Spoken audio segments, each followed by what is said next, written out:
autre DB prototype HBR de 1958 passe devant nous le numéro 70 de François-Louis Fouquet-Advillain et François Dillman et Antoine Moreau. Voiture aérodynamisme très particulier, comme vous pouvez le remarquer, alors que derrière arrive avec le numéro 62 les DB HBR5 58 aux lignes aussi très épurées, mais un petit marquante, les honoré Louis Durand partagera le volant avec Hubert Godefroy et Pierre Duprat. Honoré Louis Durand qu'on a l'occasion de voir courir sur ces voitures en historique et qui maintenant vient ici au Mans, suivi de celle, cette autre HBR 5 1958 de Charlie Rampal, Gérard Dantan, Gilbert Lenoir, deux DB Panhard qui participaient à l'époque pour l'indice énergétique qui était à l'époque très important et qui d'une certaine manière revient un petit peu à la mode maintenant. Et puis puisqu'on continue, mais derrière on retrouve avec le numéro 73 une CD par 1963, celle de Jackie Laguerre et de Daniel Gaggiano, un équipage franco-argentin. Puis les Porsche 356.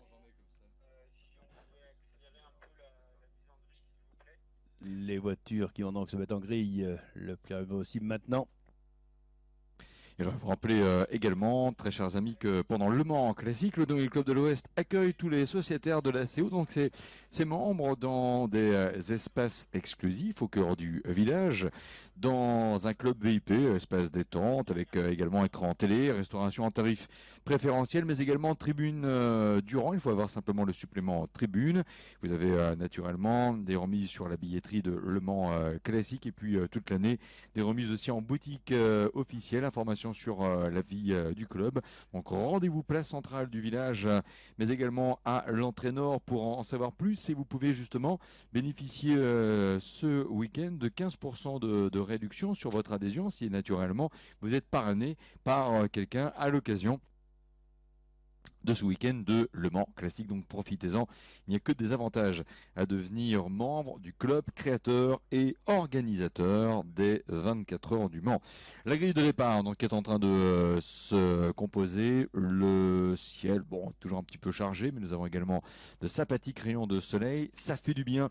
Une Jaguar type D pour la voiture de la pole position, on va bien la rappeler, avec la voiture de Gary Pearson et de Chris Harris, qui avait tourné en 4 minutes 53 secondes, 925 millièmes, une moyenne de presque 167 km/h de vitesse moyenne sur un tour, alors que l'Aston Martin de V4 GT de 1960 de Tom Alexander, d'Adrian Wilmot était donc en deuxième position. Après une Jaguar, une Aston Martin, toujours une anglaise avec la Lotus 15 de 1959, portant le numéro 63. Voiture de Michael Malone et de Rob Hall. Quatrième place pour compléter celle qui sera plus tard la deuxième ligne de grille de départ. Une deuxième Aston Martin avec une DB4 GT de 1960. S'agissant de la voiture numéro 19, elle est aux mains du Canadien Ian Dalglish et de l'anglais Joey Truman. Cinquième position, il est en solo, c'est Vincent Gay, le pilote belge avec la Ferrari de 50 GT Berlinetta de 1960. Et donc sixième position, Stéphane Rouy faisait allusion un tout petit peu plus tôt, l'excellent Andy Wallace avec sa victoire en compagnie de Johnny Dumfries et de Yann Lamers à l'arrivée des 24 heures du Mans en 1968. Une voiture qu'il partage avec le Britannique Richard Maiden, voilà pour l'équipage donc de cette Jaguar Type D de 1955. Marc, on va regarder les panneaux présentés par les commissaires. Le moment du départ type Le Mans approche, ce sera l'avant-dernier, bien justement, que l'on nous offre dans le cadre de Le Mans Classique cette année. Absolument. Et les pilotes donc de l'autre côté de la piste sont en train de prendre leur place.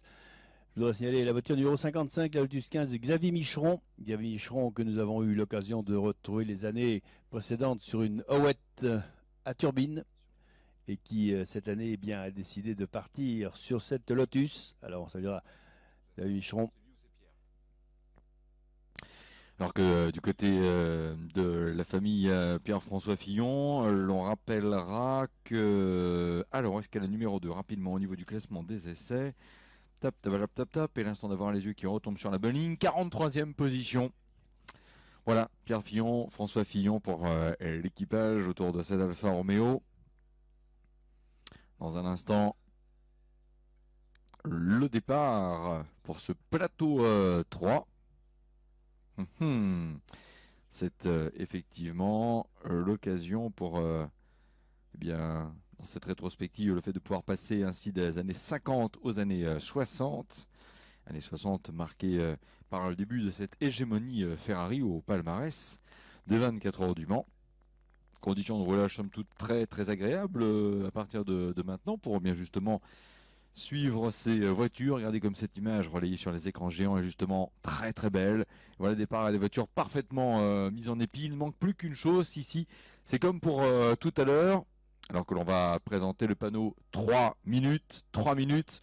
Eh bien, la sollicitation là qui sera la nôtre envers le public. Please, ladies and gentlemen, please, all the fans, a round of applause. Allez, on va vous demander maintenant d'applaudir les pilotes de ce plateau.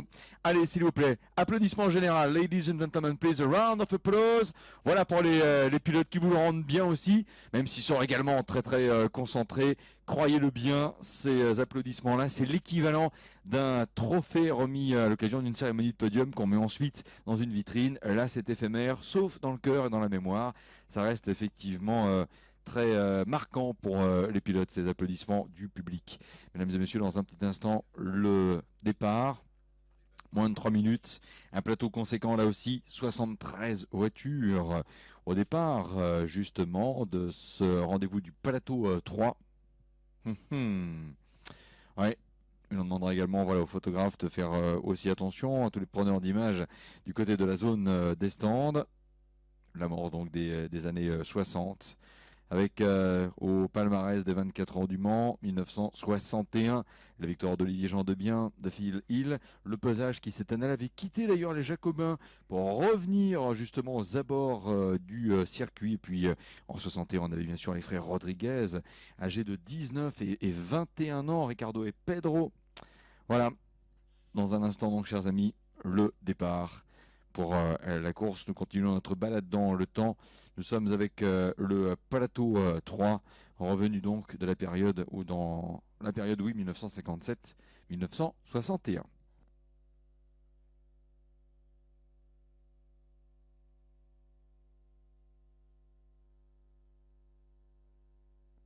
Et merci de suivre également ces courses avec le site lemantsclassique.com où vous soyez. Ouais. Attention au départ. 1 minute before the start. Get ready everybody. Il y a des Porsche, il y a des Lotus, des Oscar, des Alpha, des Lister. Il y a de toute façon de très belles voitures et les pilotes qui n'entendent qu'une chose, qui ne sont motivés qu'à l'idée d'une seule chose, c'est offrir le meilleur et nous faire voyager dans le temps. Il y a un virage que nous négocions donc, celui de la fin des années 50, pour attaquer justement pleinement les fameuses années 60. Attention le départ. Le panneau 1 minute présenté.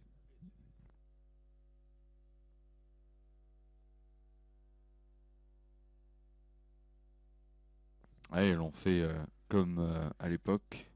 Silence aussi quelques instants. Avant que la direction de course. Top, voilà, c'est fait. Hop là. Ça surprend quelques-uns. Mais c'est parti. Et ouais, c'est parti avec...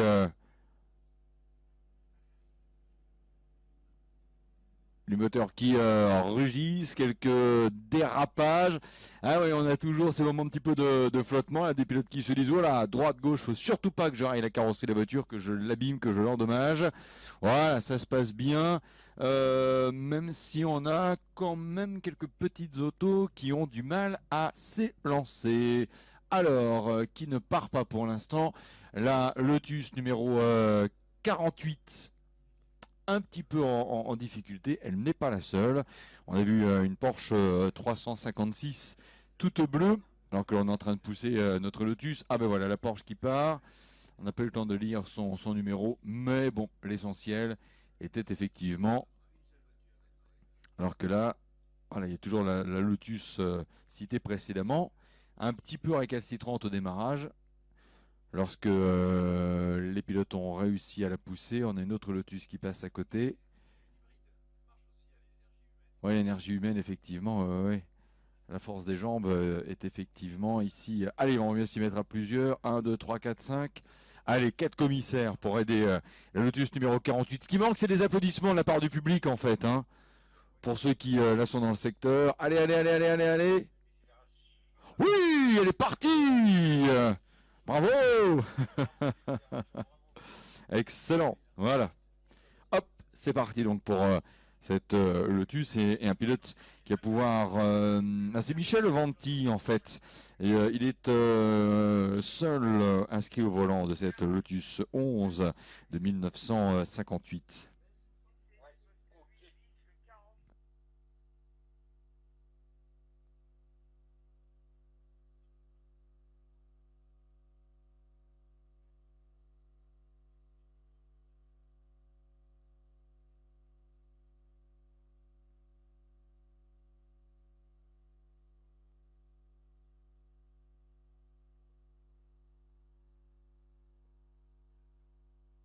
Jean-Michel Juchet nous a rejoint, directeur de la communication BMW France. Allez-y, Jean-Michel Juchet, merci de votre présence à tout BMW, puisque les voitures de la direction de course, on va le rappeler, sont effectivement des voitures de la marque qui vous est chère. Sur les écrans géants, on peut revoir quelques images du départ. Il y a un petit peu moins de BMW en course là, dans ce plateau aussi, mais par contre, tout à l'heure, qu'est-ce que l'on a aimé la bagarre avec les 328, c'était effectivement très sympathique. Vous avez apprécié aussi, j'imagine.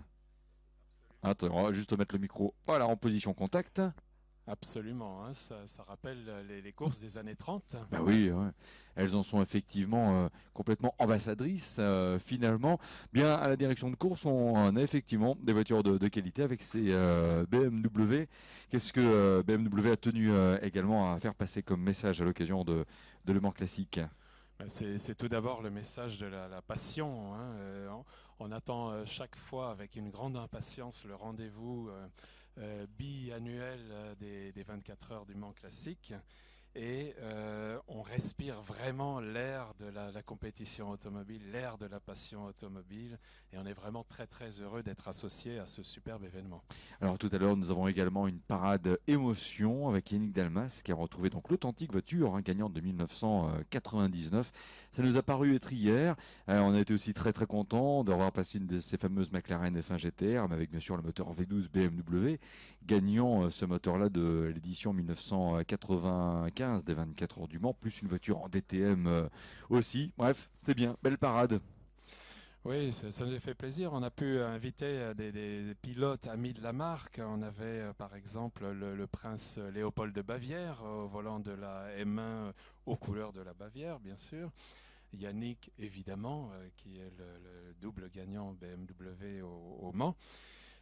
Ou encore Johnny Cecotto.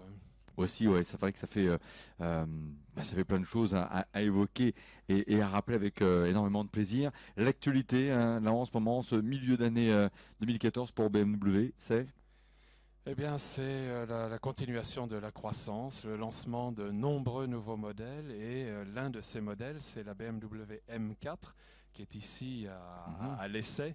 Quel terrain plus somptueux est-ce qu'on peut trouver pour essayer le nouveau modèle très sportif qu'est la BMW M4? Ah oui, absolument. C'est en puissance, combien là? 431 chevaux, Ça va? 550 Nm de Ouais. couple, 4 secondes à peu près sur le 0 à 100.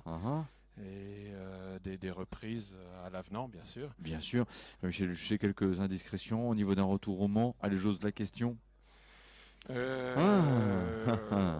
peut y réfléchir. C'est vrai que l'intention ou le désir ne manque pas, mais je ne suis pas encore dans les petits papiers de nos membres du board. on va faire du lobby pour ça. En tout cas, il y a quelqu'un qui vous défend bien chaque année aux 24 heures du Mans avec, et son nom m'échappe au moment où je vous prononce son nom, Romain Brandella, voilà, ça me revient, avec les couleurs BMW Georges V. Chaque année, c'est vrai qu'il a un très beau showroom, bien sûr, dans cette belle avenue-là. Et grâce à lui, puis naturellement aussi à vous, parce que j'imagine que forcément, il y a une bonne communication entre vous. Il y a quand même un petit peu de vos couleurs chaque année au départ du Mans, donc c'est bien. Voilà. Voilà, Romain est un chef de district dans notre organisation commerciale sur Paris et il a pu réaliser quelque chose de remarquable qui est d'abord de courir aux 24 heures du Mans, mais en plus de bien figurer sur le classement en juin dernier. Absolument, et puis aussi en européenne, Le Mans Série, c'est vrai qu'il est aussi très très bon coéquipier, une voiture, bref, un très bon package finalement, et ça c'est très très bien. Merci beaucoup de votre passage en tous les cas. C'est nous qui vous remercions. Bon week-end au Mans pour Le Mans Classique, et puis revenez quand vous voulez naturellement. Merci à vous. Volontiers. Voilà. BMW donc présent ici à Le Mans Classique avec la fourniture des voitures des directions de course. Alors que sur les écrans géants en ce moment on peut évoquer, alors en fait, là c'est clairement une autre marque, mais voilà, c'est ça qui est bien, c'est que l'on parle de tout le monde justement à Le Mans Classique avec les images des Jaguars qui sont effectivement évoquées ici, les Jaguars D en particulier. Mike Hawthorne et Ivor Bubb pour le classement de l'édition et la victoire en 1955. Et puis voilà, ça, regardez bien ces images-là aussi, elles ont énormément de valeur et de cachet avec 1956, ce qu'on appelait les nouveaux stands. Alors bien sûr, pour nous, ce sont les anciens stands, mais par rapport à cette évocation historique, les nouveaux stands construits avec un délai normal d'ailleurs de construction. On va revoir, je pense, ces images de Mike Hawthorne. Regardez bien avec son micro-casque et sa caméra. Je pense que c'est pour le fameux tour caméra embarquée qui, ouais, effectivement, c'est pour cette image-là. On n'aura peut-être pas le son ici, mais alors cette image-là sur YouTube, elle est visionnée quantité de fois dans l'année. Voilà, c'est un tour en 1956. C'est aussi l'année de découverte du tout nouveau bâtiment des stands, des gradins refaits, un rayon de courbe d'un lobe complètement modifié. Voilà, on n'a pas le son ici, mais quelle est belle cette image. Regardez bien, c'est sur les écrans géants en ce moment, partout. Alors d'abord, il y a la passerelle Dunlop à l'époque, avec en plus le marquage pour aller vite, pour aller loin. Les usagers en deux roues, c'est génial aussi. La remontée de la courbe Dunlop, tout ça a été refait hein, d'ailleurs. La courbe Dunlop, son rayon avait été complètement revu. Voilà, la descente vers le S du tertre rouge. Waouh, c'est génial tout cela. Ouais. Alors là, à l'époque, on pouvait d'ailleurs avec sa voiture de tous les jours passer ici. Hein. Ce que d'ailleurs Mike Hawthorne ne s'attendait peut-être pas à voir ou à constater justement. Il le dit d'ailleurs si vous repassez un jour ce commentaire là. Justement sur les sites, il commente, il fait part de sa surprise d'ailleurs par rapport à cette circulation. Alors regardez bien la voiture qui arrive en face avec notamment cette personne à vélo qui fait demi-tour. Ça c'est génial comme image aussi. Hein. Et voilà, l'accélération dans les stands. Là, quand on pense que l'MM Arena est à droite aujourd'hui, oh là là là là là là, cette végétation, les arbres très très près de la route. On est en 1956, c'est fou hein, tout cela. C'est remarquable. Voilà. Et alors regardez-le bien justement avec ce micro. Donc là en plein cœur des Hunaudières. Donc là, ouais, on peut dire que Family Village est à gauche ici. Et regardez, on est en 1956, donc là, la circulation n'est en théorie pas fermée puisqu'on voit des deux roues. Et c'est incroyable en fait comme le trafic est très faible finalement avec les voitures, alors que 1956, c'est pas si loin que cela. Il va passer tout de suite la courbe des Hunaudières. Voilà. Alors les arbres là ont commencé à bien repousser parce que la zone avait été effectivement, vous voyez ici cependant les arbres n'avaient pas encore complètement repoussé par rapport au golf. La bosse de Mulsanne et donc l'arrivée, voilà, au virage de Mulsanne tout de suite. Le golf donc naturellement qui est à droite avec le fameux muret de sable en fait, oh là là, en sortie de virage et voilà. Le muret de panotage aussi. Fou. Ah, une météo idéale. Les poteaux kilométriques, aujourd'hui, ils sont super recherchés. Pour ceux qui en auraient au cas où, là, sont de vraies pièces de collection. Ouais, effectivement, on n'est pas encore à l'époque du micro-casque, alors si, mais c'est du micro-main-casque en fait. C'est superbe, on a l'impression de l'entendre parler, d'entendre le moteur de la Jaguar également. Voilà l'enchaînement des deux courbes rapides avant d'arriver à Indianapolis. Il y a quand même une bonne protection là sur la partie gauche de la piste. Voilà, il arrive à Indianapolis. Voilà. Alors que du côté des Hunaudières, on devrait tout de suite revoir nos voitures dans un petit instant pour confirmer que la grille a été complètement refaite. Le virage d'Arnage, voilà. Et puis alors pour les plus jeunes générations qui ont rarement vu des images de l'avant-ouverture de la fameuse nouvelle portion, mais voilà à quoi ça ressemblait avant, j'espère qu'on va avoir le tour complet jusqu'au bout. Là cette portion-là, naturellement, les voitures des 24 heures du Mans, l'époque contemporaine, les empruntent toujours. Alors là on va arriver jusqu'à l'emplacement du virage Porsche, mais bien sûr qu'il n'existe pas encore. À l'époque on filait vers Maison Blanche, voilà, considérer que le virage Porsche, il serait là maintenant à droite, après le poteau blanc. Voilà, dommage. On change effectivement de plan. Je pense qu'on va revoir le fameux enchaînement de Maison Blanche, voilà, qui est un petit peu le virage de la terreur par le passé. Il s'en est passé des choses dans cet enchaînement-là. Voilà, c'est ça Maison Blanche. Hop là. White House.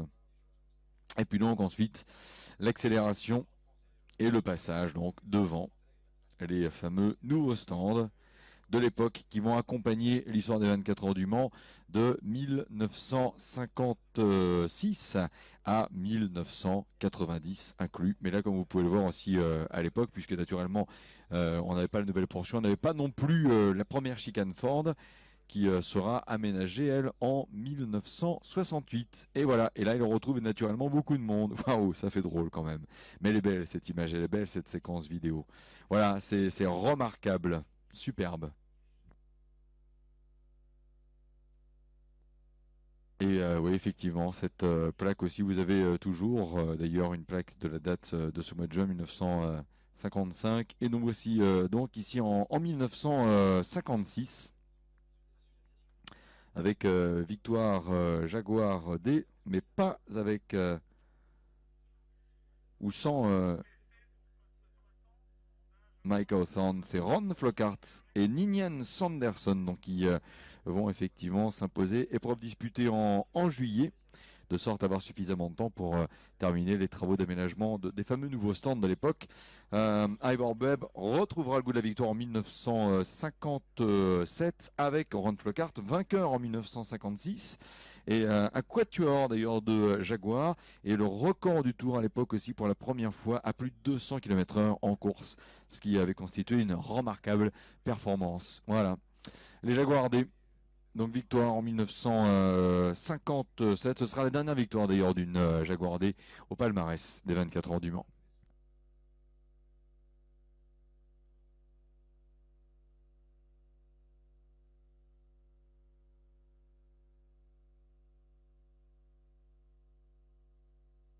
Une voiture signalée arrêtée, la Porsche numéro 64, Alexandre Ferrier ou Jean-François Pénillard, l'un des deux.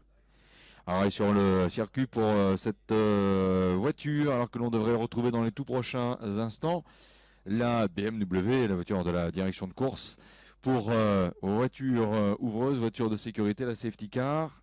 Dans un instant, départ, voiture du plateau 3.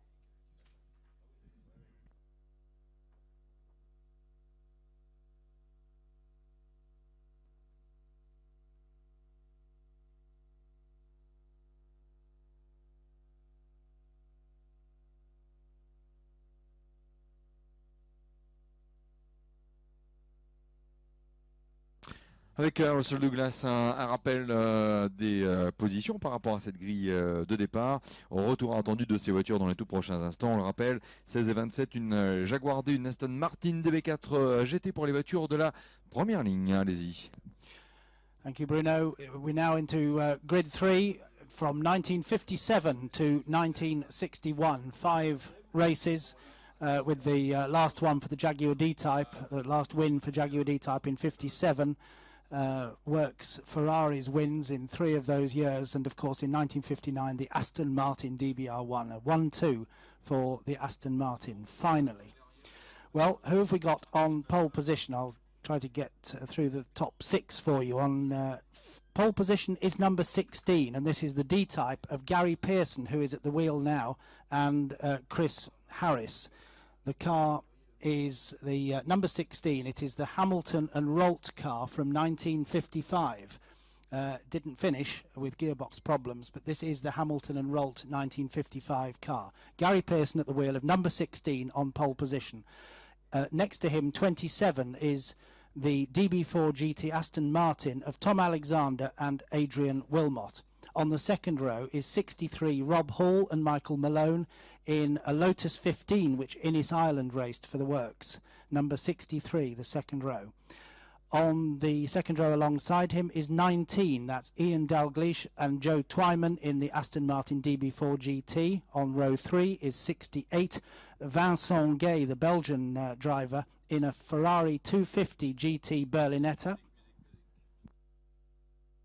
Attention, dans un petit instant, Russell, effectivement, départ, les voitures arrivent.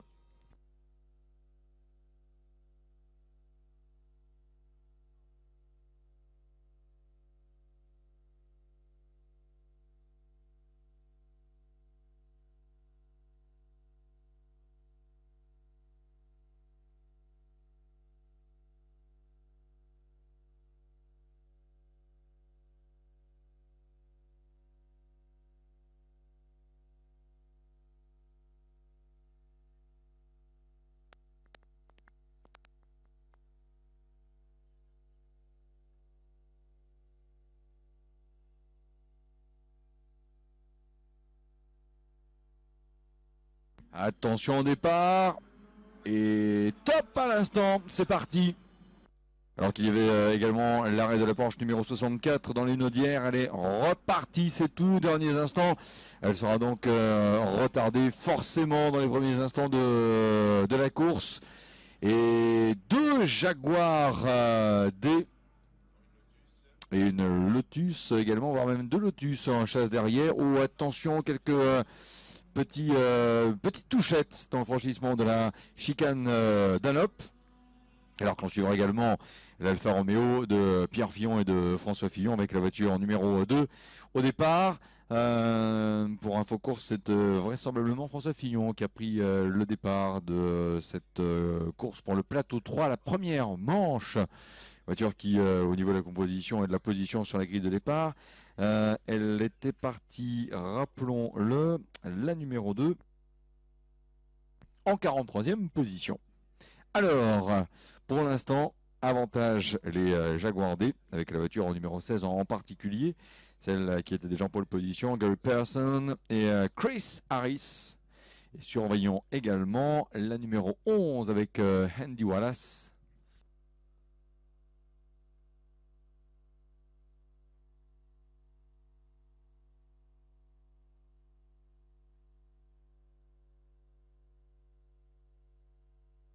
Vous voyez le départ en ce moment sur les écrans géants, alors que le début de course a été marqué aussi par les bons départs donc de la Lotus numéro 38 avec Kirina Luman, James Wood, et avec le numéro 47 aussi, bonne entrée en matière pour la Lotus de Ian Dalgleish et de Roger Wills. L'on voit justement, voilà le freinage de ces 2 Lotus, regardez bien, qui arrivent hop là en profitant de leur agilité à peut-être souffler un peu la politesse à d'autres voitures moins agiles dans les parties sinueuses, et donc à passer en 3 et 4e position.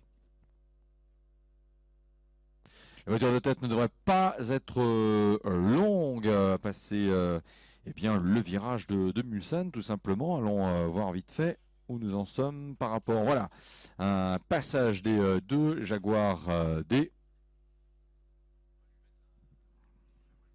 Au niveau du franchissement de la chicane Michelin, les spectateurs à Mulsanne, on vous voit avec la vidéosurveillance, enfin on voit des silhouettes. Vous devriez pouvoir percevoir dans votre champ de vision la numéro 16 et la numéro 11. Ah, une voiture passée à la Lister numéro 40, bac à gravier. Mais restons sur la progression des voitures de tête. Les 2 Jaguar D. sont donc passés avec un classement qui confirme bien que la voiture de tête est la type des numéro 16 de Gary Pearson et de Chris Harris, qui devance le numéro 11, Andy Wallace et Richard Midden. Troisième position pour la Lotus 15 de Karina Luman, James Wood, numéro 38. Quatrième place après le passage à Mulsanne pour la Aston Martin, numéro 19. L'Aston Martin, numéro 19. Alors là, ne croyez pas que la Porsche numéro 64 soit en tête. Non, non, c'est qu'elle est plutôt très en retard. Oh là là, j'ai même le sentiment qu'elle va s'arrêter. Pierre Fillon est en fait le pilote qui a pris le départ avec la voiture numéro 2, l'Alfa Romeo. Ouais, et la Porsche en question ne passera pas le cap du deuxième tour, même du premier d'ailleurs, puisqu'elle était finalement là en train de prendre son départ. Et Alexandre Ferrier et Jean-François Pénillard s'arrêtent. Oh là, attention, les commissaires vont sans doute devoir eh bien jouer des muscles en fait pour à la poussette évacuer cette voiture. La Porsche numéro 64 arrêtée. Il y a pas mal de vent également, on peut le voir aussi avec certaines images de vidéosurveillance. Alors attention donc, les voitures, les premières parties ont largement passé déjà le virage Porsche, sont donc dans la nouvelle portion. Ouais, les deux Jaguar D qui ont même réussi à passer le virage du pont. Le numéro 16, le numéro 11 et drapeau jaune et flash jaune également. Vous avez les panneaux clignotants avec la reprise de la couleur du drapeau pour davantage encore, et là quelque part les pilotes sont aidés, les commissaires aussi, par la luminosité descendante pour encore mieux voir, mieux situer une zone de danger. Fin du premier tour, la Jaguar D numéro 16, Gary Pearson, Chris Harris, alors qu'il y a eu un accrochage sur le circuit entre les voitures numéro 14 et 32, la Porsche numéro 14 et la MG numéro 32 au poste 101 bis, ce virage Arnage. On va y revenir dans un instant, après donc avoir relevé un écart de 2 secondes 7 entre les deux Jaguars de tête, entre la voiture de tête et sa première poursuivante. La Jaguar du numéro 16 par rapport à la numéro 11. Confirmé également que la Lotus numéro 38 est bien en 3e position, avec la 4e place pour l'Aston Martin numéro 19 et la 5e position. 47, c'est la Lotus de Jan Dalgish et de Roger Wills. On va avec la Porsche qui est repartie finalement. Oh là là, oui, qui est rattrapée par tout le monde. En passant l'analope. Rapidement également quelques images. Ouh là là, il y a eu pas mal d'éléments perdus quand même à Arnage. Oui, quelques éléments, des coups de balai qui vont être donnés par les commissaires dans les tout prochains instants, une fois les toutes dernières voitures. Voilà. Alors il y a encore à passer la voiture du service médical, puisque justement elle suivait. Oui, on a une vue avec la numéro 14. Oh là là, l'avant bien touché tout de même pour la Porsche de Bill Stephens et de Will Stephen. Ça s'est effectivement fait à Arnage. Yellow flag at Arnage at the moment after the number 14 Porsche 356A went off, the Will Stevens car, which is just at the side of the road at the moment. The marshal's dealing with a little bit of shed bodywork. However, in the lead of the motor race is the number 16 D-Type of Gary Pearson at the wheel, with Chris Harris to share. 16 in the lead then from the number 11 car of Andy Wallace and Richard Meaden, the D-Type of Andy Wallace and Richard Meaden. Two cars from the 1955 Works Jaguar effort. 16 and 11, first and second. In third place, though, is the 38 car, the Lotus 15 of Karina Luhmann and James Wood. Lotus 15 in third place. In fourth place is the number 47 Lotus 17. In number 47, yes, that's right. The Lotus 17 of Roger Wills and Ian Dalgleish in fourth place. Plusieurs arrêts alors que l'on rappelle qu'il y a eu donc un contact entre deux voitures avec une intervention des commissaires en ce moment occupés à balayer la piste, à également résorber les traces liquides avec une Porsche numéro 14 bien touchée tout de même, la voiture des Britanniques Bill et Will Stephens. Ah, et l'avant vraiment sérieusement endommagé. Le contact entre la 15 et la 14, pardon, et la 35. La 14 est le numéro 35. La 35 étant une Alfa Romeo Giulietta, la voiture de Pascal Perrier, Jérôme Perrier, Benjamin Defortis et Eric Broutin. Moins de nouvelles en ce qui la concerne. La 14, par contre, elle, c'est clair, n'est plus en état de rouler avant, beaucoup trop endommagée. Pendant ce temps, la voiture de tête passe à l'instant, justement, le virage d'Arnage. La seconde également, les Jaguar des numéros 16 et 11 qui sont les voitures de tête. Quelques arrêts également, alors que là nous sommes encore hors créneau réglementaire pour l'arrêt neutralisation. Ce qui est assez surprenant, c'est que les voitures 57, 58 et 59e se sont arrêtées en même temps. La numéro 76 qui faisait partie du lot est reparti. C'est le Stinilé de Dominique Rosello, de Stéphane Soulet et de Philippe Bulin. Je pense que c'est une coïncidence pour ces voitures qui se suivaient au niveau du classement. En tout cas, si les pilotes se sont arrêtés là, pensant qu'ils étaient dans le bon créneau pour l'arrêt neutralisation, sincèrement, ils se sont trompés, ils étaient vraiment en avance. Troisième position, ça n'a pas changé. Ça n'a pas changé avec la Lotus 15, année 1959, la voiture du duo néerlando-britannique Carina Luhmann et James Wood. Avec Carina Luhmann et James Wood en troisième position, alors que c'est le deuxième tour maintenant que l'on va retrouver avec un pilote qui a un casque qui rappelle effectivement un peu les casques d'époque aussi. Waouh, la Jaguar D. Quelle ligne absolument sublime. Remarquez, c'est le même constat aussi pour la Lister Costin Jaguar de Jeff Lotman, numéro 40. Alors attention, apparence trompeuse.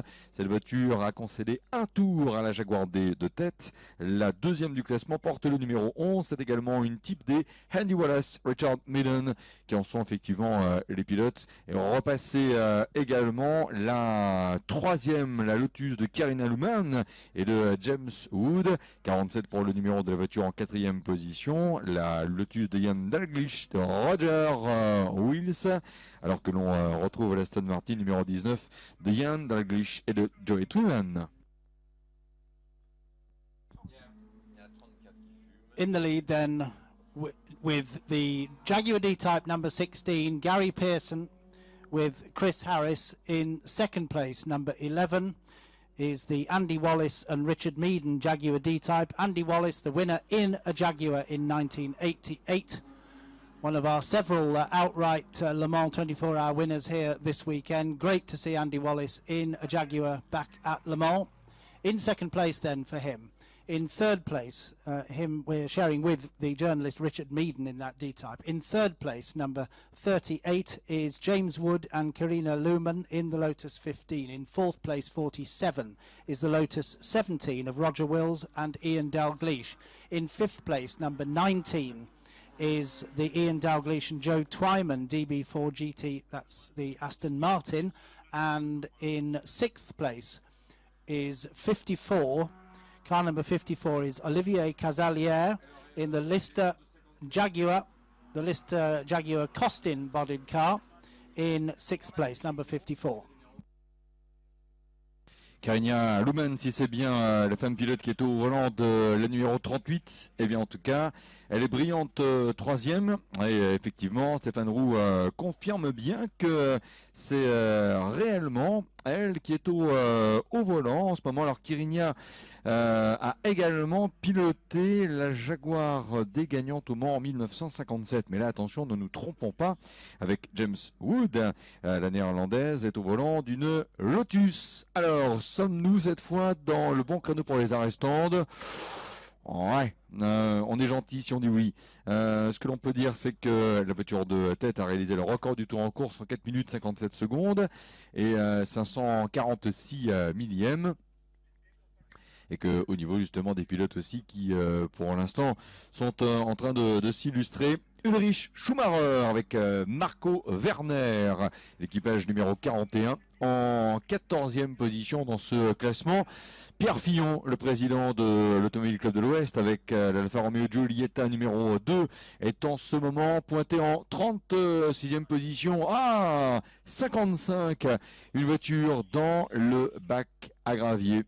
Une voiture dans le bac à gravier, l'instant que les yeux retombent sur la bonne ligne par rapport à la place qu'occupait cette Lotus, car c'est une Lotus, elle était 32e, et c'est dans le bac à gravier, effectivement, qu'est allé s'échouer la voiture de Xavier Micheron, une Lotus 15 de 1959, alors que vous suivez en ce moment le président de la CO, voilà, Pierre Fillon, avec l'Alpha numéro 2. Ça doit être un grand plaisir que de pouvoir... attention, par rapport à la sortie au niveau du S du Tertre Rouge. Et la Maserati numéro 6. Alors, la débordera pas. Oui, Pierre Fillon, sous le regard de François Fillon, a réussi justement à passer cette voiture. C'est ce qu'on appelle un coup fumant. Mais là, c'est moins bon ce coup fumant là pour l'équipage de la Lister Jaguar numéro 34. Eh oui, qui rentre avec un dégagement de fumée assez inquiétant pour le néerlandais Jan Gisden et pour le belge Anthony Schrouwen.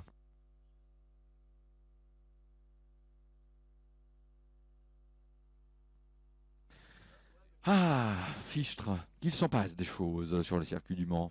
Tant mieux, quelque part. Quand ce sont naturellement des rebondissements, on leur rappelle que 2 Jaguar D sont en tête. Voiture numéro 16 et 11. Gary Pearson, Chris Harris devance d'un peu plus de 12 secondes. L'équipage de la Jaguar D, donc forcément en deuxième position en ce moment. La numéro 38 avec le numéro 11, pardon. Ah oui, tiens, qu'est-ce qui s'est passé au passage ? Ouais, la Lotus est passée deuxième, exact.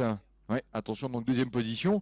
Donc une place de gagné et par conséquent, perte d'une place pour la type D de Andy Wallace et de Richard Midden. Nous sommes à 28 minutes de la fin, alors que repasse à l'instant la voiture de tête. Alors on va suivre avant de vous retrouver Russell Douglas et la Lotus numéro 38.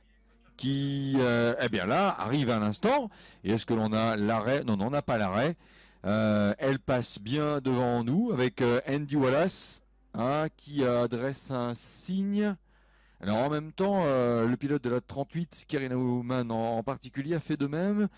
Je regarde le public. Non, on n'a pas pour autant de mouvement vers les tribunes. Parce que généralement, des fois, les pilotes peuvent faire un signe pour dire « Attention, il se met à pleuvoir ».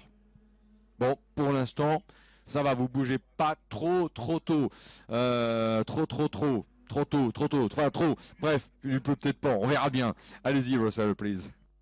Well, we have a new second place then. The Lotus, the number 38 Lotus, is splitting the two D-types at the moment. 16, Gary Pearson still leads in the 1955 Works Jaguar D-type. In second place, though, is the number 38 car of James Wood and Karina Luhmann, the Lotus 15, in front by some way after some kind of problem for the 11 Andy Wallace Richard Meaden car. The driver coming past us here past the pits, signalling frantically to his team in the pits and some way back, but a new third place then for number 11 Andy Wallace and Richard Meaden. Fourth place is still 47, the Lotus 17 of Roger Wills and Ian Dalgleish from the 19 Aston Martin, the DB4 GT of Dalgleish and Twyman. And then in sixth place, 54, is the Olivier Casalier Lister Jaguar Costin.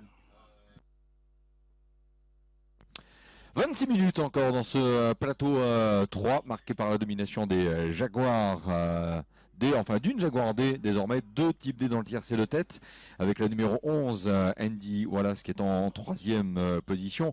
La 4e place étant occupée par la Lotus de Ian Dalgleish et de Roger Wills. La famille Dalgleish avec également un membre de cette même famille en 5e position. C'est Ian Dalgleish avec Joey Twyman, alors que sur la numéro 47, c'est Roger Wills en fait que l'on retrouve avec la Lotus Type 17, année 1959, en 4e position. Où en sont au niveau de nos pilotes de notoriété, bien quelques-uns d'entre eux, Alain de Cadenet et Brian Rodman avec la Jaguar Type D numéro 33. Ça se passe plutôt bien pour eux, puisqu'ils sont pour l'instant en 8e position, à un peu plus d'1 minute de la voiture de tête, mais ils sont effectivement là, dans le coup, ça va très très bien.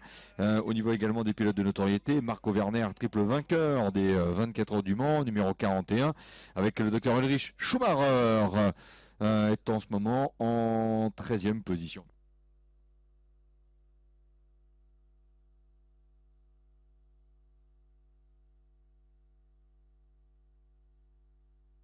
Quelques arrêts de voitures au stand avec la Porsche numéro 42.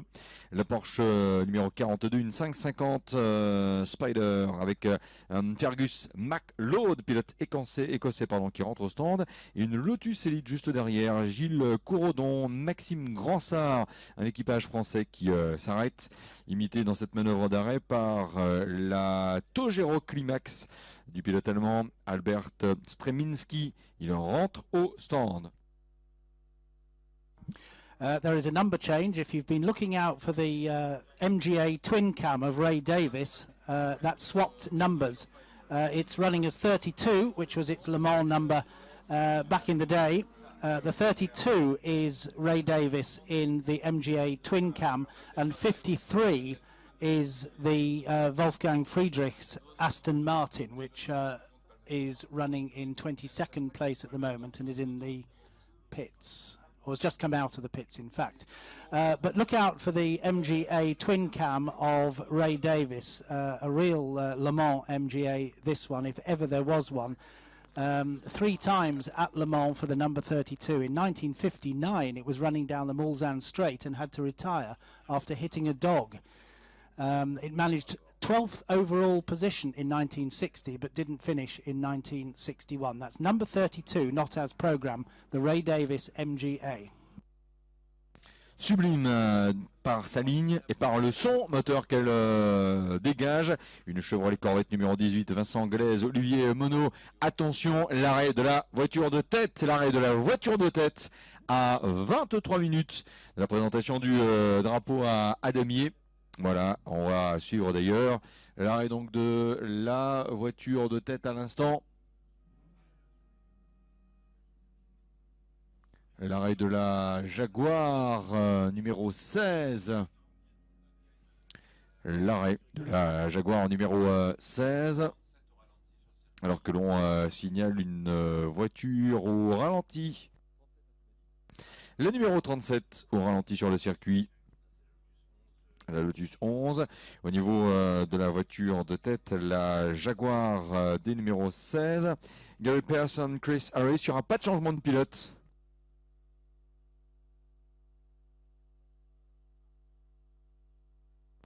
Gary Pearson qui ne descend pas, alors que derrière l'on retrouve la Jaguar D. Et là, il y a changement de pilote sur cette Jaguar D. Là, il y a clairement changement de pilote avec Andy Wallace qui est sorti de la voiture. Andy Wallace qui allant quitter. Voilà, le poste de pilotage de la numéro 11, la 16 qui repart. La numéro 16 repart. Andy Wallace et son coéquipier, un échange de quelques mots, voilà, pour une voiture qui porte aussi au niveau des marquages de nom Mike Hawthorne, Ivor Webb et Andy Wallace, qu'on aimerait bien revoir en 24 heures du Mans moderne. Parce que notre humble appréciation, il a largement tout ce qu'il faut pour revenir. La jeunesse, l'expérience, la niaque aussi, à n'en pas douter. Nous sommes à 21 minutes de la présentation du drapeau damier.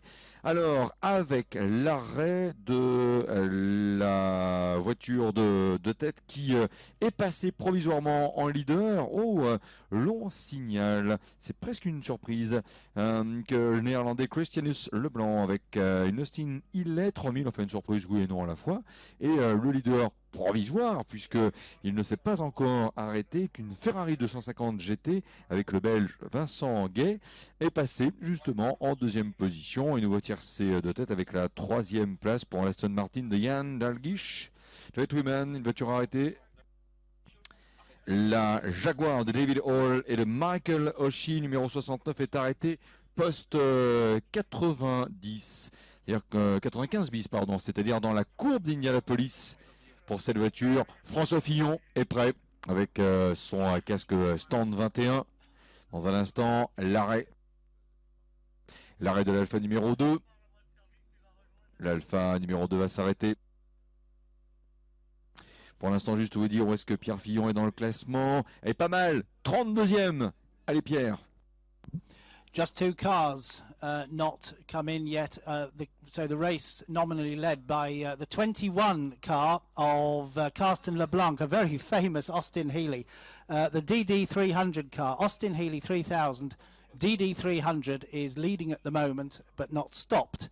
So that's for Carsten LeBlanc, the car that appeared at Le Mans in 60, 61 and 62, but never finished the 24 hours.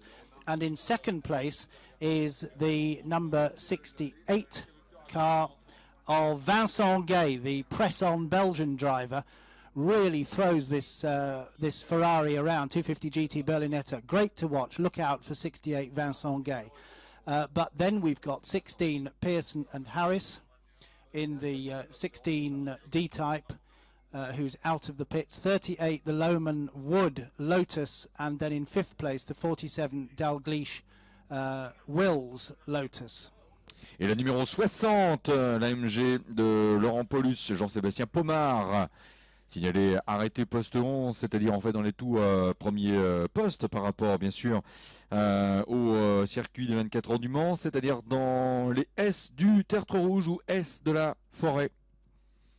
Nous on est un petit peu plus pro S Tertre Rouge, mais effectivement beaucoup aussi disent S de la Forêt. C'est une façon également de distinguer les S du virage du Tertre Rouge en lui-même. Le Tertre Rouge étant le virage qui commande l'entrée dans les Hunaudières et qui est aussi le virage de la jonction avec la partie route circulation publique du circuit des 24 heures du Mans.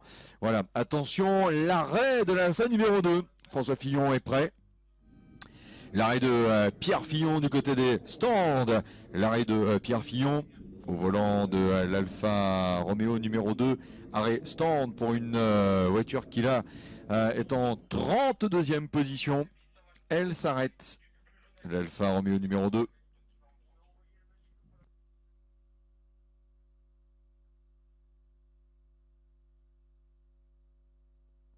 Voilà, l'arrêt à l'instant de cette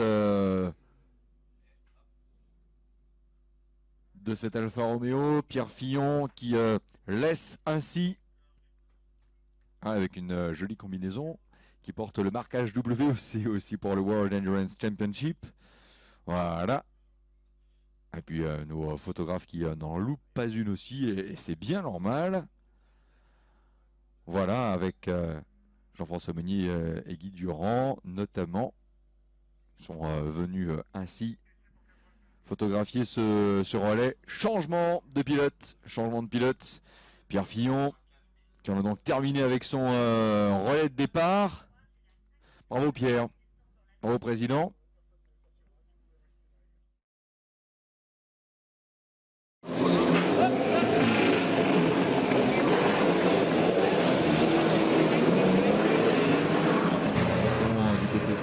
Incidents, signale que la voiture numéro 4 est allée dans le bac à gravier, poste 123. La Porsche de Peter Vogel est en fait laissée échouer dans le bac à gravier. Une sortie de piste dans la zone des virages de karting sur double Corvette Corner, alors que la Porsche numéro 64, ma bonne dernière, est partie. C'est l'essentiel. En tout cas maintenant, aligner le tour. Attention au passage de la Jaguar numéro 16 de Garrett Pearson avec Chris Harris que l'on verra dans cette voiture sans doute un peu plus tard. Elle repasse en fait en tête là maintenant, puisque la numéro 21 s'est arrêtée le Stiminet de Christianus Leplan.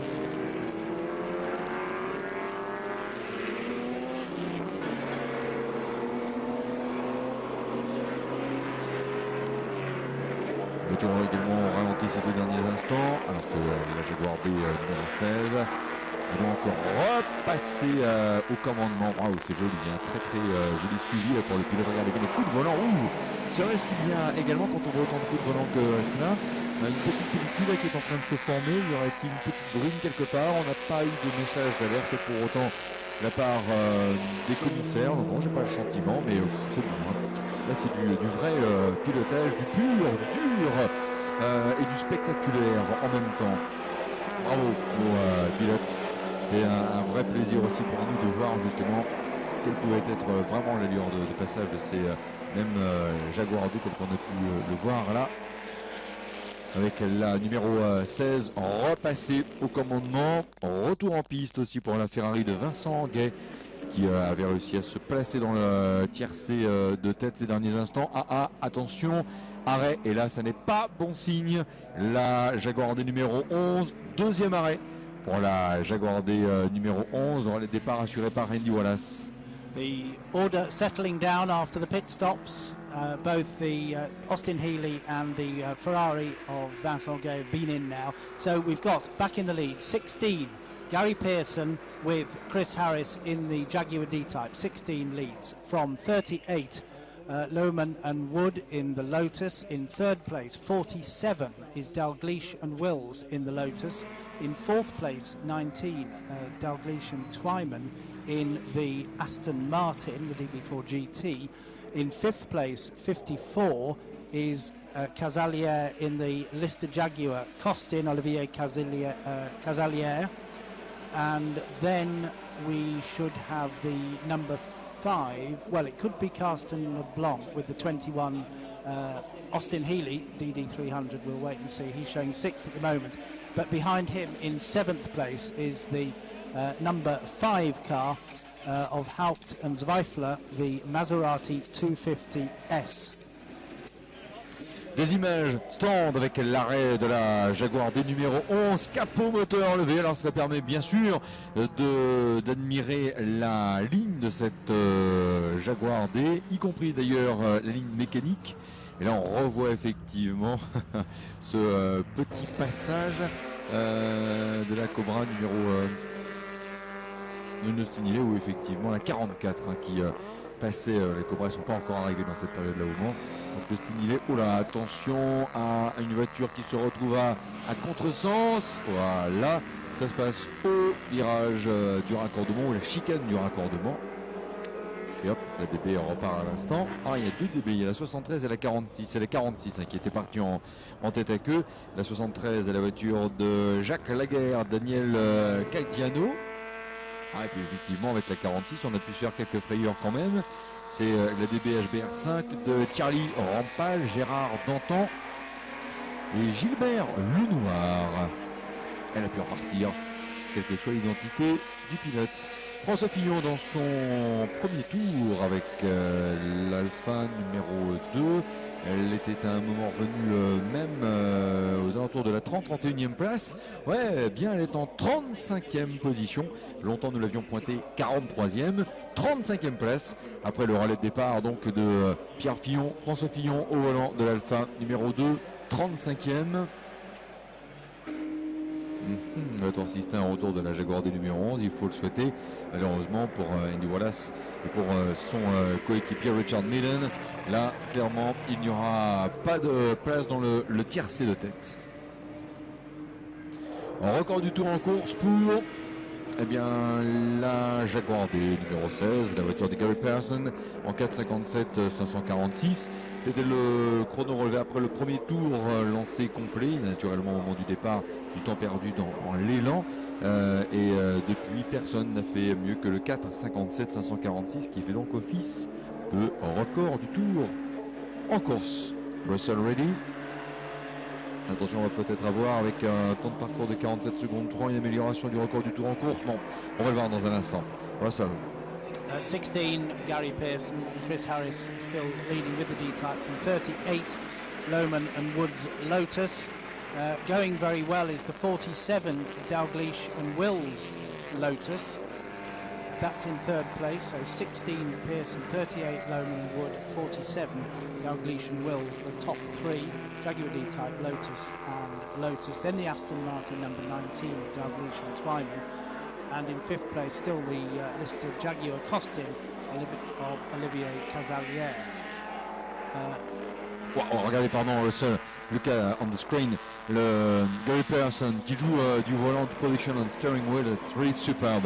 Des images que vous pouvez également voir bien sûr sur leMansClassic.com sur internet et sur les écrans géants. Voilà, ça c'est vraiment extrêmement fin comme pilotage. C'était notre commentaire un tout petit peu plus tôt, mais on est vraiment super admiratif et bravo au cadreur qui arrive à saisir justement les mouvements de main du pilote, c'est remarquable. Fin du premier tour également pour François Fillon avec l'Alpha numéro 2. L'Alpha numéro 2, 35e. Alors que nous sommes dans les 10 dernières minutes de la séance, non, de la première manche pour le plateau 3. So those remain the positions. We're watching with interest the progress of Dalgleish and Wills in the 47 Lotus. Look out for the beautiful Écurie Écosse Jaguar D-Type, which is being driven by none other than Alain de Cadenet and Brian Redman. Two people of huge experience, but really quite different, with Brian Redman's 12 Formula One races, as well as numerous wins in world sports cars. Over the years, two tremendous drivers together in an Écurie Écosse D-Type. Not a D-Type for Écurie Écosse that was at Le Mans, although Écurie Écosse of course have a huge history of success here, but not in this car. It's a 56 car that raced other than at Le Mans. They are in 10th place. L'arrêt de la Porsche numéro 4 alors que nous suivons l'Alfa Romeo numéro 2. Au franchissement du virage du tertre rouge. Et voilà, dans l'attaque des Hunaudières. Le Jaguar à l'image maintenant avec le numéro 29, la Lister Jaguar de Steve Brooks et de Robert Beebe. Ah, l'arrêt de la voiture numéro 41. Alors que l'on retrouve également un ralenti ces quelques instants avec, c'est sans doute un freinage d'urgence pour la Jaguar numéro 29. Mauvaise nouvelle pour les supporters de Marco Werner et d'Ulrich Schumacher. L'arrêt de la numéro 41, la Porsche 356. Alors que cette voiture était encore pointée, elle apparaît toujours pointée en 14e position. Arrêt.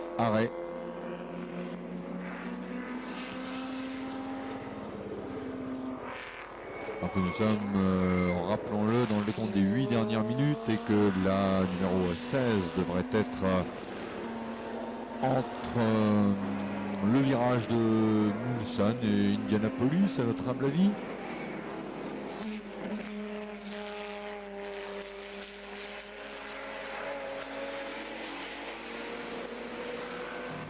Alors, qu'en est-il?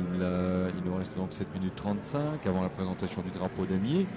La voiture de tête reste la Jaguar de Gary Pearson.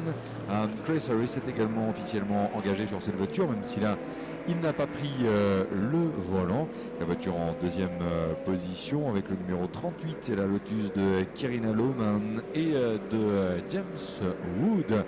La troisième place pour la Lotus de Ian Dalgleish et de Roger Wilson. Quatrième position pour l'Aston Martin avec Ian Dalgleish et Joey Twyman. On retrouve également à la cinquième place la Lister Costin Jaguar d'Olivier Casalier qui devance numéro 21 le Stinillet de Christianus Leblanc. Septième position en numéro 5 la Maserati de Hubert Haupt de Wolf Zweifler. Derrière, 8e place dans ce même classement, l'Aston Martin V4 GT de Wolfgang Friedrichs, voiture qui porte le numéro 53. Vincent Gay avec la Ferrari numéro 68 est pointé en 9e position. Cette Ferrari étant une 250 GT Berlinetta et donc en 10e position le grand duo pour des pilotes qui au niveau des 24 ans du Mans ont effectivement bien connu cette course. Et tout ce qui l'accompagne naturellement en moteur d'émotion. Alain de Cadenet, Brian Redman, ils sont 10e. L'arrêt de la Peerless GT Phase 1, Gérard Chevalier, André Rocher, l'un des deux contraint à l'arrêt au virage de Mulsanne. Nous allons bientôt rentrer dans le décompte des 5 dernières minutes. La voiture de tête tourne en un petit peu moins de 5 minutes et est rentré dans son 8e tour. Alors comme on les voit en ce moment dans la descente vers le virage, waouh, toujours tout en glissant, on adore ces images.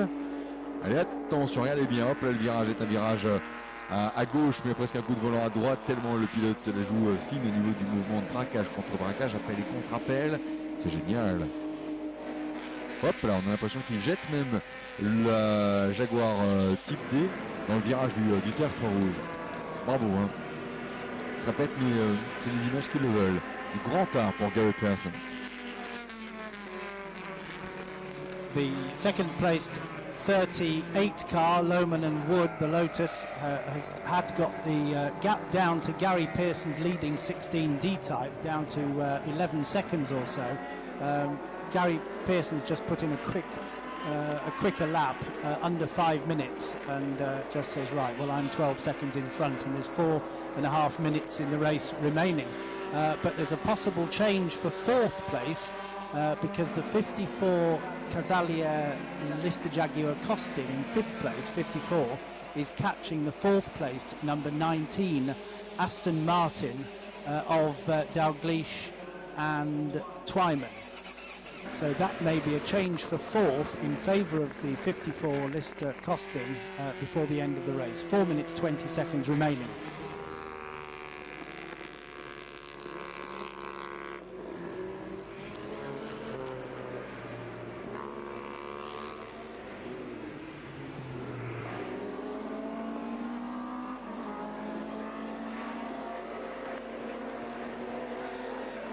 Moins de 4 minutes désormais, moins de 4 minutes, une voiture réalise son chrono record sur un tour, numéro 54, c'est la Lister Costin d'Olivier Casalière qui est passé en 5 minutes 9 secondes. À combien tournait-on au niveau du record du tour en course justement dans cette période-ci, c'est-à-dire entre 1957 et 61 au niveau des 24 heures du Mans. Alors à l'époque, en fait, en 57, Mike Hawthorne avait tourné donc en course en 3,58,7. On avait donc passé la barre des 200 km/h au niveau du record du tour en course quelque part pour la première fois. En 58, le même Mike Hawthorne, cette fois passé au volant d'une Ferrari, avait tourné en 4 minutes 08, plus lent, 195 km/h de vitesse moyenne. En 1959, c'est Jean Berra sur Ferrari qui réalise le record du tour. On avait un petit peu changé le circuit, il était en 4 minutes 9 dixièmes. 1960, Maston Gregory sur une Maserati en 4,04 et en 1961 pour la dernière année référence dans le plateau 3, c'est Ricardo Rodriguez qui avait réalisé le meilleur temps en 3 minutes 59 secondes et 9 dixièmes en course, toujours à un petit peu plus de 200 km/h de vitesse moyenne. Gary Pearson, le leader, né en mars 1960, déjà venu déjà en 2002 à Le Mans classique, pour un pilote qui effectivement une belle expérience déjà au niveau des voitures anciennes. On l'a vu en Historic Sports Car en 2013, 6e sur le circuit de Spa-Francorchamps. L'âge d'or du côté de Dijon, il l'a disputé entre autres références. Il était même d'ailleurs en 2013 venu pour disputer le Trophy Motorsport Stirling Moss. Il avait terminé 16e. Allez-y Stéphane Roux. Allez, je suis à côté d'un pilote grand par la taille et par le talent. Tiens, il a roulé en moderne. Il a roulé en moderne avec des Spikers, avec des Vipers.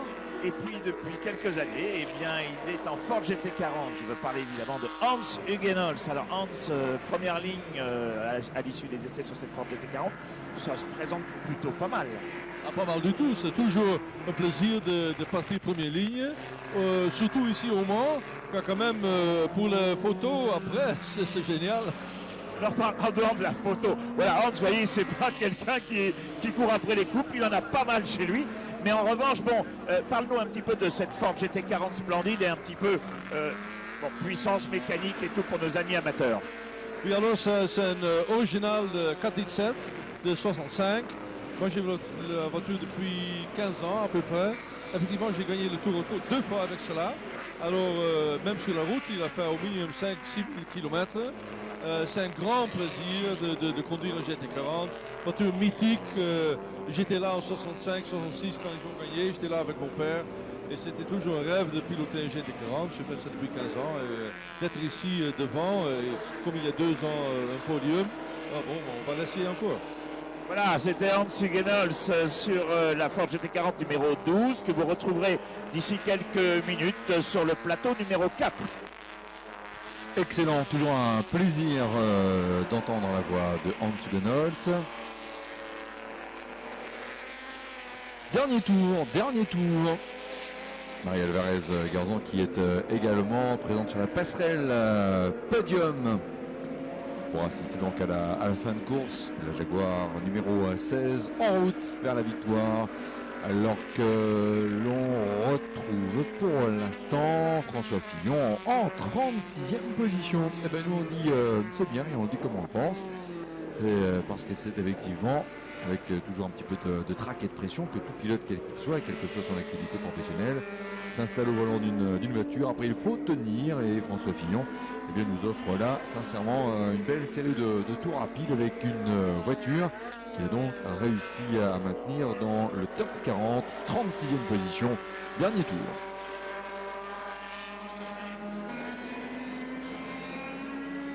Profitons un petit peu de ce relâchement entre guillemets pour revenir en pré-grille sur ce plateau numéro 4 et à mes côtés un habitué des épreuves je dirais d'endurance, de longue haleine, le Tour Auto bien sûr, le Mans Classique évidemment. Je veux parler de Jean-Pierre Lajournade et sa très belle Type E. Alors Jean-Pierre, des très bons essais puisque une 6e ligne au volant de cette Jaguar Type E. Parlez-nous un peu de cette Jaguar. Ouais, cette Jaguar, c'est la première année avec laquelle je cours le Mans Classique. Voiture extraordinaire. Auparavant, les précédentes éditions, j'étais en Lotus Elan. De plus en plus, là, la cavalerie augmente devant. J'ai augmenté un petit peu ma cavalerie aussi. Et je suis en embuscade derrière les rotules. Quelques chiffres sur cette Jaguar Type E. On sait que les Jaguar Type E, à l'époque, bataillaient fort avec les Cobra et les Ferrari GTO. Quelles sont les qualités, puissances et je dirais un petit peu surtout les qualités de cette Jaguar Type E? Alors la Jaguar Type E a un châssis extraordinaire. Donc son empattement lui permet d'avoir une tenue de route en courbe qui est un petit peu meilleure que les Cobra. Alors il est évident que par rapport aux Cobra, on leur rend 100 chevaux et on leur rend 100 kilos. Donc on ne peut pas aller les chercher. Mais je prends certainement beaucoup plus de plaisir à piloter ma Jaguar que les pilotes de Cobra. Voilà, Jean-Pierre Lajournade sur cette Jaguar Type E que vous retrouverez dans quelques instants, la numéro 23. Oui, une très belle ligne, assez longiligne cette Jaguar Type E. La Type D, moteur 6 cylindres en ligne, comme d'ailleurs nous avions pu le revoir un peu plus tôt avec l'ouverture du capot moteur de la voiture. Un Handy Wallace cylindré, un peu plus de 3 litres 4, à peine 3 litres 5 pour une voiture légère en fait, pour un vide à l'époque, un petit peu plus de 870 kg. L'on dit qu'elle a été de toutes les voitures Le Mans, l'une des toutes premières à vraiment flirter avec les 300 km/h.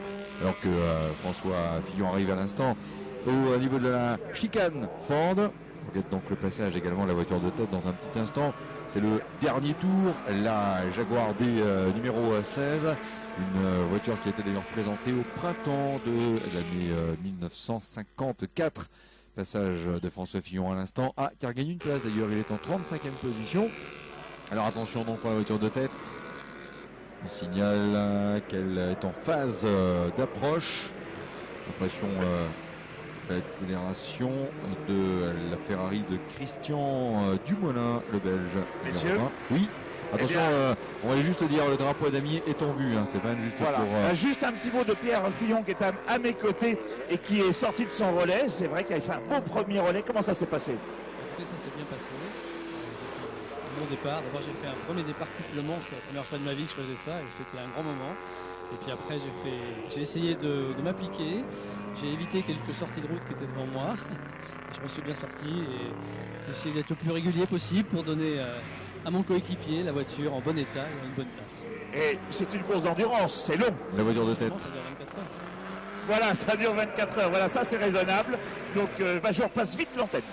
Hop là! Et juste à ce moment-là, quelle belle synchronisation. Bravo à Pierre Fillon et Stéphane Roux. La voiture de tête passe.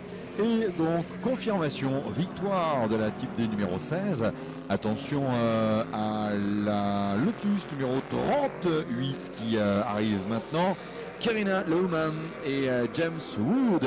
Top à l'instant, drapeau damier et deuxième place à 19 secondes 3 de la voiture de tête. Il nous reste encore à voir passer la Lotus 17 de Jan Dalglish, Roger Wills, néo-zélandais, Jan Dalglish pilote canadien, voir le tiercé de tête complet.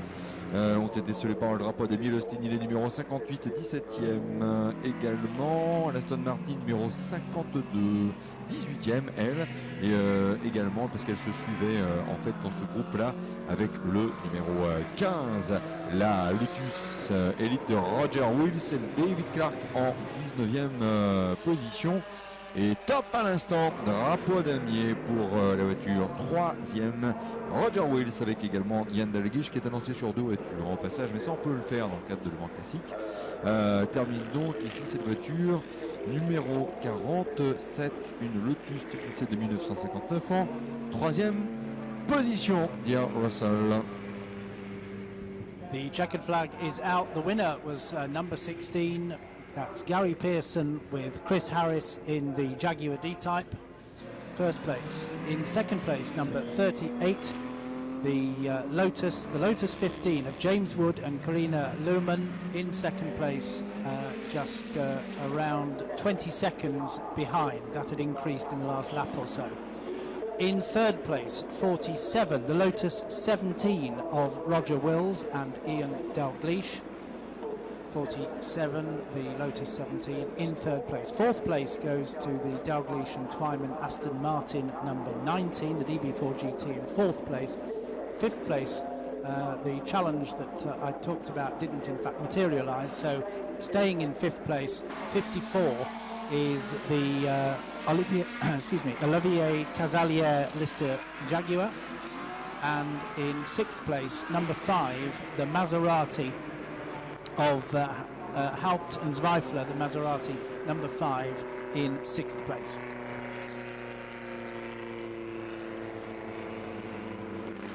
Il a roulé au Mans moderne à l'époque avec des Ferrari BB Boxer. Il a roulé avec des Daytona, des Ferrari 365 GTBC. Et il a roulé en rondeau. Je veux parler de Lucien Guitny qui est ici même sur cette grille avec une très belle Alfa Tubular. Alors Lucien, fidèle à la Tubular depuis quelques années et surtout fidèle au Mans. Oui, absolument. J'ai une fidélité envers le Mans qui est certainement indélébile parce que mes premières armes dans les grandes courses internationales d'endurance, je les ai faites ici, en 24 heures, avec Ferrari, avec Le Nart, qui m'ont permis d'accéder à ces grandes courses. Voilà, et je les en remercie beaucoup. Étant un lauréat de l'école de pilotage de la CO, écoutez, j'y reviens toujours avec beaucoup de plaisir. Alors quelques mots sur cette Tubular somptueuse, cette petite Alfa Tubular qui est en 1600, double arbre. Voilà, c'est un 1600 cm3, 4 cylindres, double arbre à cam. C'est une voiture très légère et très bien profilée, qui pèse environ 650 kg et qui a environ 160 chevaux. Ce n'est pas une très grosse puissance, mais comme le poids est très réduit, les performances sont tout de même excellentes et le profilage de la voiture la rend suffisamment rapide en ligne droite. Merci à Lucien Guitny, vous pourrez le voir tout à l'heure, évidemment numéro 55, Lucien Guitny sur une Alfa Zagato Tubular. Ça c'est bien, c'est grand plaisir aussi de retrouver Lucien Guitny qu'on a également apprécié au départ des 24 heures du Mans. Mesdames et messieurs, fin de la première manche pour le plateau 3. La lumière est en train de tomber au fur et à